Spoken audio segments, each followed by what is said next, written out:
My name is JC, and I am a son of thunder. And today, we are going to do Where Did Cain Get His Wife? We ask that. Now, many people may be wondering where Cain got his wife. So, many ask this question thinking they found a quote-unquote mistake in the Bible, that there must have been other people besides Adam and Eve. However, Scripture confirms that Adam is, quote, the first man, end quote, 1 Corinthians 15:45. And that Adam was the only human before Eve was created, because God said, quote, "It is not good that man should be alone," end quote, Genesis 2:18. And that Eve is the, quote, "mother of all living," end quote, Genesis 3:20. With only Adam and Eve as the only parents of all humanity, Cain and Abel then must have married their sisters. All of the first generation siblings married each other in order to populate the earth. At that time, there was no law against that. Because the genetic line was so pure in the beginning, there was no problem with that.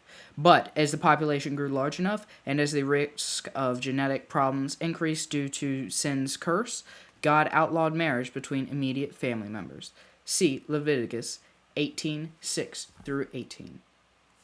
And now, since it is Easter, we're going to do a couple extra things. We're going to learn a couple new things in the Bible.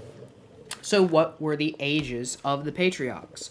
For 1,500 years after creation, men lived such long lives that most were either contemporaries of the first man, Adam, or personally knew someone who was. The 10 patriarchs, including Enoch, who preceded the Great Flood and lived an average of 1912 years, or 912 years, sorry for that. Even us Christians make mistakes.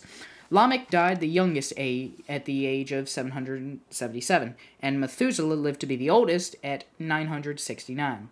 So the ages of patriarchs from Adam to Noah. Adam, he lived at the age of 930. The Bible reference is Genesis 5:4. Seth lived 912 years, Genesis 5:8. Enosh lived 905 years, Genesis 5:11. Canaan lived 910 years, Genesis 5:14. Mahalalel, I think that's right,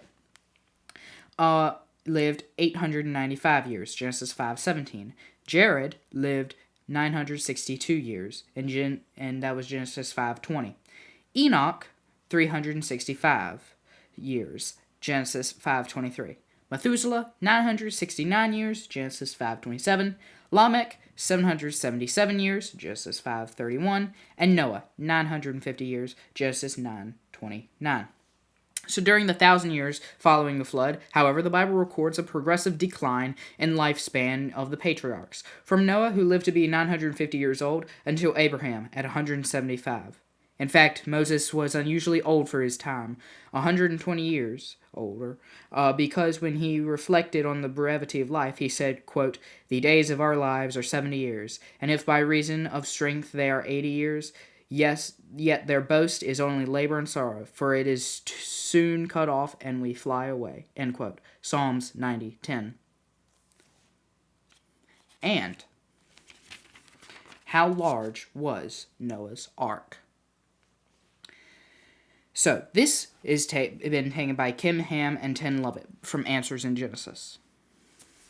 So, the ark was 50 cubits by 30 cubits by 300 cubits. Unlike many whimsical drawings that depict the ark as some kind of overgrown houseboat with giraffes sticking out the top, for example, the ark, as described in the Bible, was a large vessel. Not until relatively recent times, in the late 1800s, was a ship built using steel that far exceeded the capacity of Noah's Ark. The dimensions of the ark are convincing for two reasons. The properties are like that of a modern cargo ship, and it is about as large as a wooden ship can be built.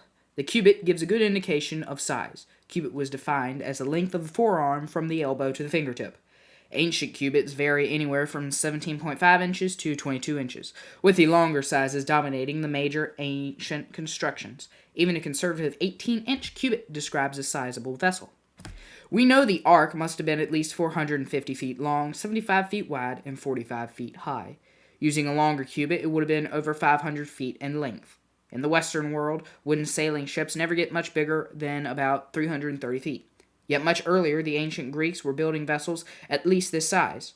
Now China, they built huge wooden ships in the 1400s that may have been as large as the ark. The biblical Ark is one of the largest wooden ships of all time, a mid-sized cargo ship by even today's standards. The Santa Maria was about 100 feet long. The Wyoming was about 400 feet long. The Titanic was about between 800 and 900 feet. The Queen Mary II was about 1,100 feet long.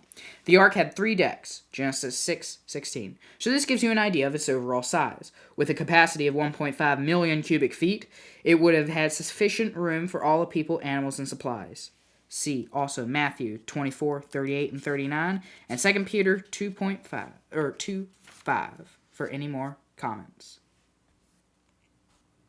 Well, my name is JC, and I am a son of thunder. I asked, God answered, with a little help from Ken Ham and the Answers in Genesis people. So anyway, thank you for listening to this on your Easter Resurrection Day Sunday. So y'all have seen, most likely, the John Kostick interview. If you haven't, go check it out. It's going to be down in the description, and it's going to be on the pinned comment, so whichever one is easier to hit or get to. Also, wait a second now. People have been wondering about a bonus about that. Well, I can't give too much, except wait, there will be a bonus. So look out for that in the near future, everyone. I have a very blessed day. And again, my name is JC. I am a son of thunder. I asked, God answered.